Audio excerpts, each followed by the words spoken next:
Daily hair wash பண்ணா முடி கொட்டாதுன்னு சொன்ன உடனே மை டியர் லேடிஸ்லாம் ஐயோ டெய்லி தலை குளிச்சா முடி காயாது, தலை பாரமாயிடும், மண்டையில நீர் கோத்துக்கும், சளி பிடிச்சிக்கும், சைனஸ் வந்துடும், ஜன்னி வந்துடும், காதுக்குள்ள தண்ணி போயிடும், கண்ணுக்குள்ள ஷாம்பு போயிடும், மூக்குக்குள்ள நாக்கு போயிடும், முடியெல்லாம் போயிடும். அந்த ஆளு சொல்லிட்டு போறாரு குளிக்காதடி அப்படின்னு கத்திக்கிட்டே ஓடி வர்றது தெரியுது. மை டியர் லேடிஸ், அமைதி அமைதி.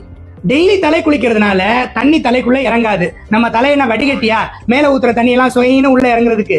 ரெண்டாவது, தலையில ஊத்துற தண்ணியில பாதிய முடியே உறிஞ்சிக்கும். அதனாலதான் முடி சாஃப்டா திக் ஆகுது. மூணாவது, ரொம்ப முக்கியமானது, முடி நல்லா காயணுங்கிறதுக்காக இருக்கிறதுலயே ஒரு கனமான டர்க்கி டவலை எடுத்து குந்தவை நாச்சியார் கொண்ட மாதிரி தலையில சுத்திக்கிட்டு ஒரு 11 மணி வரைக்கும் அதை கழட்டாம சுத்துறீங்க பாருங்க, அதுதான் உங்க தலை பாரத்துக்கு காரணம்.